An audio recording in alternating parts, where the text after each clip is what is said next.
Hey guys, this is Miko here, back with another video. This one's going to be on builds that were not commonly played in different metas, but are either common or exceptionally good in the current meta. Uh, this being said, all this stuff is under the assumption that both teams are playing to run this meta, and the defense is playing to counter the meta, the attackers are playing to run the meta. I think there's a very solid argument to say if defenders are going too hard to ward against this meta, per se, or like trying to tech against it, at that point there's sort of a IQ check situation going on where it's like, hey, let's say the defenders have like 15 bows up top to counter your B push.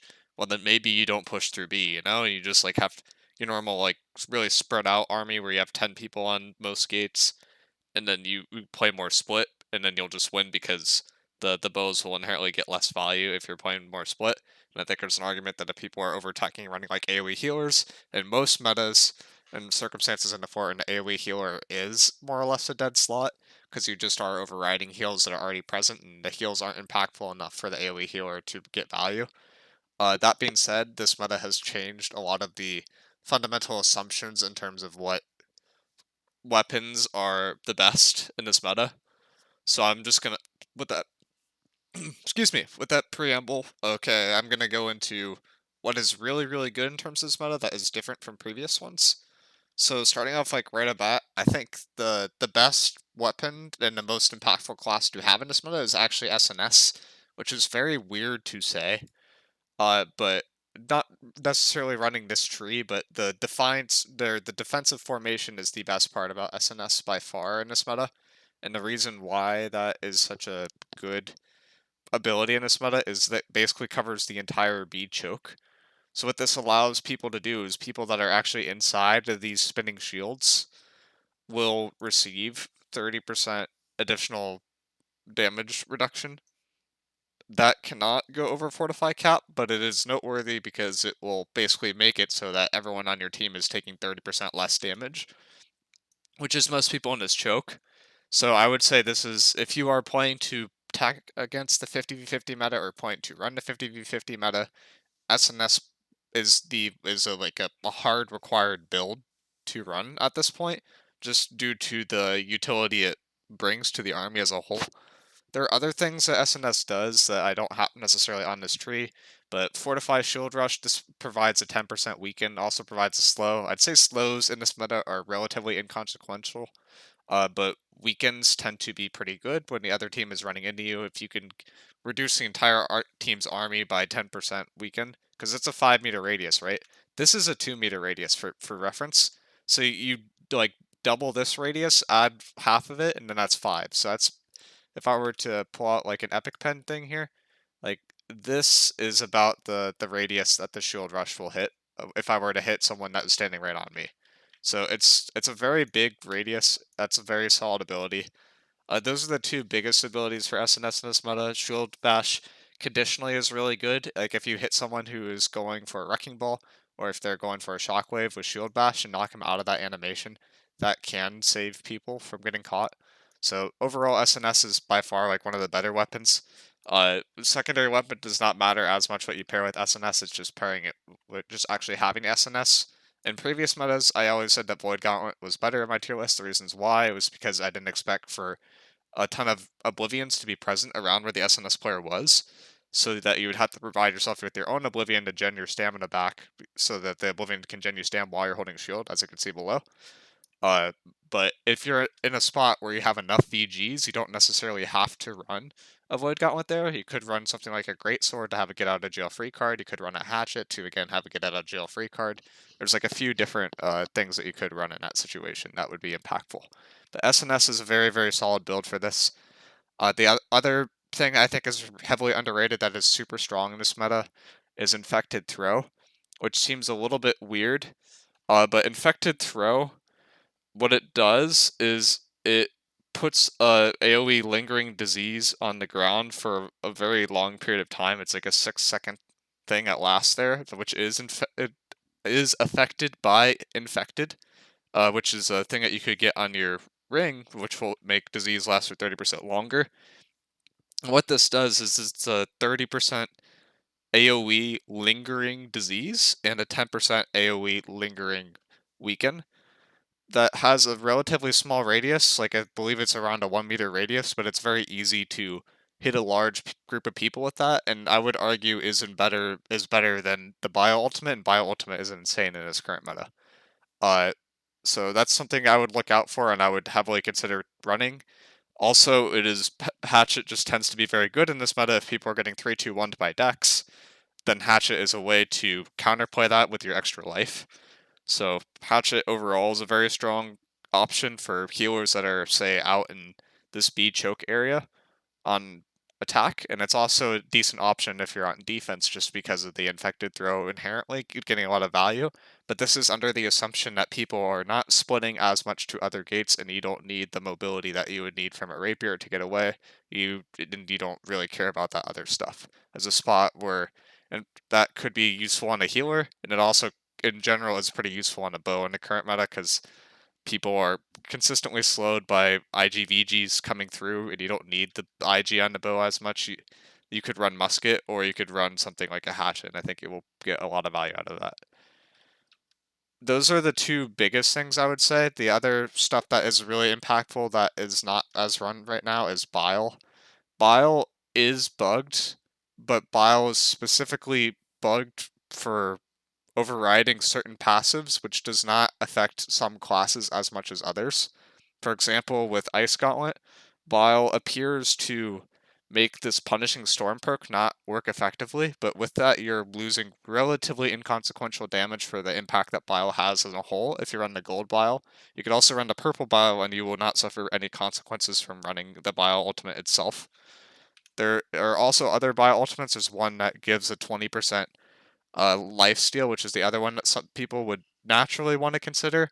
That one actually bugs some of the life staff perks, or is rumored to, so I would stay away from it. But if gets fixed, and when that gets fixed, it will be instantly very impactful in this sort of meta, because everyone could have 20% lifesteal for one ultimate negate. What it appears to do right now, if you run it, first of all, if you run it on a life staff, it will bug your perks, so I would not consider running Bile on a life staff. It bugs too many impactful perks versus an IGBB. It does not bug the Fortify, it only seems to bug the Ice Gauntlet Storm from what I have seen from testing. So, but with with Life Staff, if you run the Lifesteal variant, what it tends to do is it makes it so that the Shared Struggle perk does not seem to proc, which therefore won't make Rebound proc as well. So your Divine Embrace gets a significantly less value if you run this, if you run the Lifesteal version of this. But from what I've seen from testing, the Gold version appears to not affect other people, and it provides an exhaust, but provides a slow and a 30% uh, disease that will basically go on the rest of the army, which inherently will make it so that that threshold that I talked about in my last video of damage that you need to overcome in order for your damage to be impactful will be lowered a little bit. It's in a similar spot where like Rend will also help that occur, but this will prevent people from getting healed back up all the way. And if you've seen VODs from Wars of this, your HP bar is constantly going down and back up again. It's never static. So it turns out that disease is very impactful in that situation, and the Bile is one way that you could take advantage of that. Another thing that's like kind of underrated in this meta, which is a little bit off meta, but could be very good if you're playing in a choke a lot, is Divine. Divine normally is considered to be a throwaway perk because you are constantly healing above the cap with the Divine, and the Divine doesn't actually impact you a lot. But in a situation where your health bar is constantly going down and back up again, down and back up again, Divine actually gets the full value that it is worth. So that's basically an extra 10% health effectively, if you want to think about it that way. But it's not just 10% because it compounds on top of everything that you have coming in, right? So like if you have regenning, it will compound on that. If you get healed from Orb, you get healed by Void Gauntlet, if you get healed by Lifesteal, all that compounds with it. So it tends to be a more effective perk than typical to run. In terms of what you would cut for that, I think cutting stam recovery is like the only thing I would heavily consider, and or like I guess you could keep that if you wanted to, but the stam recovery tends to not be as impactful in a situation where you're constantly just in the choke, not trying to stamp yourself because you're trying to get your abilities off, and most of the time you're just spent trying to cast abilities that are getting canceled from Path of Destinies and whatnot. So that's something else to consider. In terms of the deck standpoint, bow is the reason why this meta has come about. In terms of like what is being used on bow, rapid shots being used a lot, penetrating shots been used a lot, explosive arrow has been being used a lot. One thing that's underrated with the bow and what you can do in general with a lot of these nuker related roles that are coming about because everyone's standing in one place is the ability to 3-2-1 not just individual players, but individual areas as well. So if you were to do a 3-2-1 volley from B, you would kill a significant amount of players because that burst would overcome the healing threshold that could be provided. Another thing that works off of that concept as well is cannon. Typically, when people go for cannon, they will go for the explosive shot. I think there is a very weird argument right now where you might actually get a lot of value off the penetrating cannon if you were to have, say, 5 people do that at the same time. I'm pretty sure that you would just one-shot everyone in a particular spot in this choke, but that would require a lot of coordination and is not super easy to do. But there's stuff like that which doesn't normally make a lot of sense, which in this meta would make a lot of sense. Like, what if you had, like, say that the defenders were contesting this choke with a sword and shield, and then you had 5 people use detonate at the same time, run through, and then just try to dive behind the enemy SNS and blow everyone up. That would actually be viable in this current meta, but it would not be viable in other metas, because normally in another meta, it's just like people will just back up.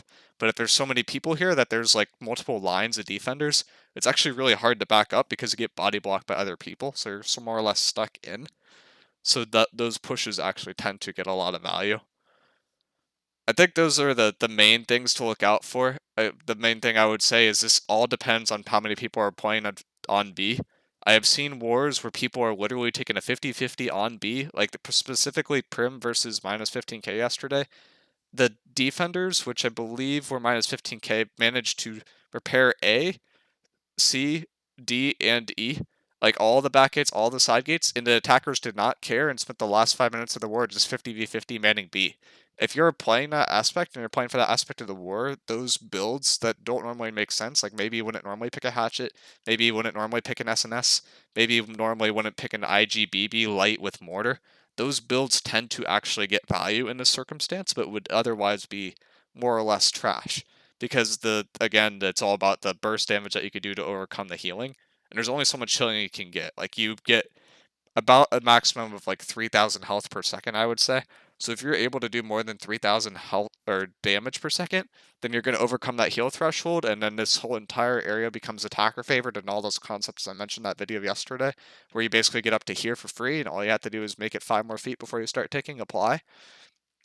So there's a lot of those builds that don't normally make sense that would make sense. Like Firestaff Blunderbuss is one of those builds that normally it would be like, why would you ever run this? Like it's extremely good at padding, but it lacks in survivability a lot. But if you're kind of more or less safe out here because of all the support that you have, then it's a build that might make some sense, but in most circumstances would be a trash. So that would be a build that, like, I would say normally would be like a C tier build or maybe a B tier build at best. Would go up to like lower A tier because of the meta that we're given in, or maybe upper A tier if the other team does not have decks that can free cast up here. If the other team has decks like a free cast up here and you're on Firestaff Blunderbuss, you are probably the number one person who's going to get 3-2-1 in the army. So just be wary of that. But there's stuff like that but did not normally exist that will be impactful on this meta. The same thing with Greatsword Hatchet. Greatsword Hatchet tends to be very, very good, but it's not super good in the spot where you're 50v50ing through B. A build that is similar to that was popular in other metas that is better in this meta is the Light Great Axe Warhammer. And the reason why that's good is because the side gates are less contested now.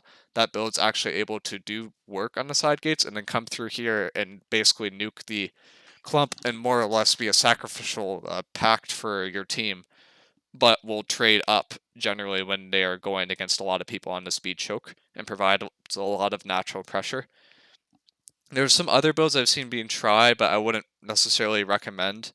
I've seen like Void Gauntlet Spear. A lot of the stuff with the Void Gauntlet, I think inherently, this is going to sound counterintuitive, but I think it inherently gets less value when you're in the B choke as a super stacked army. Like, you still want Void Gauntlets, like, you still want probably, I would say, 6 to 8, a little bit leaning towards the 6 side if you're playing super stacked, because you're just going to override each other's Oblivions. The disease will constantly not always be able to proc because you're getting staggered unless you're running Stone Form, which most people probably should be in this meta if you're playing Void Gauntlet. But Void Gauntlet tends to not get as much impact as you would think. Instead, if you're looking to put people on Disease Cap, I would recommend playing Blunderbuss with the perk on the Blunderbuss so that it provides a 25% disease, and then I would run a form of Bile. So Plague Splitting Grenade tends to be very impactful.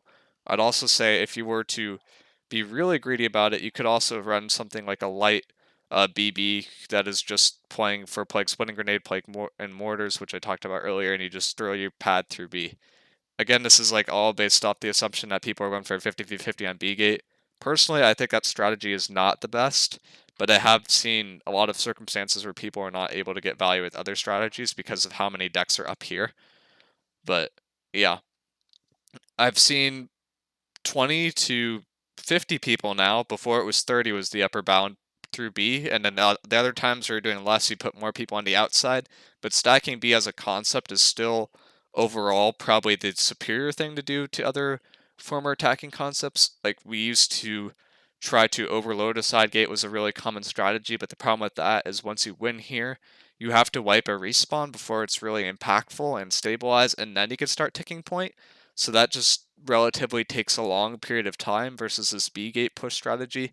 If you win on B gate and you have 20 to 30 people that are alive, you will win the war in about 10 to 20 seconds. And there's nothing the defenders can do about it, which is why this meta tends to be uh, a little bit more set in stone, I'd say, than other metas, just because of the mechanics of Fort and because you could turn this spot into a safe spot for your army and then just have to walk 5 feet.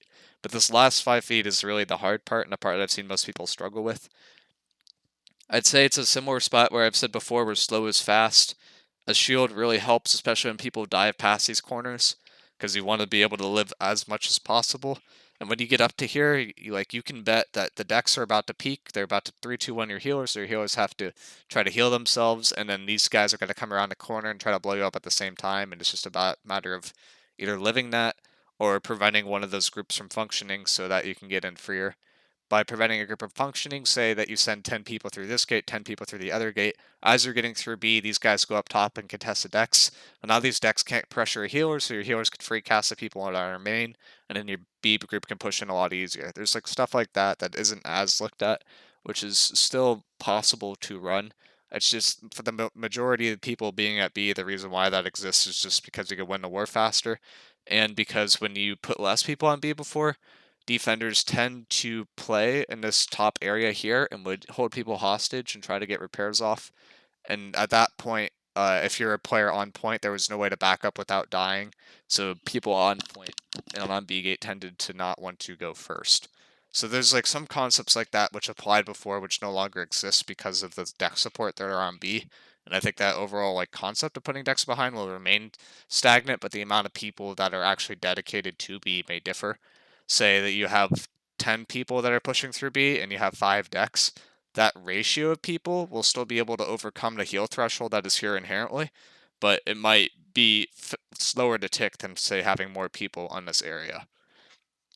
So yeah, I would say look out for that, and this meta is super interesting and is changing a lot every day, so we'll see how it develops. But yeah, the big takeaways are run SNS. Hatchet is weirdly really strong in this meta, and Blunderbuss and Bile tend to be strong as well. And with that, I will leave you guys and see you guys in the next video.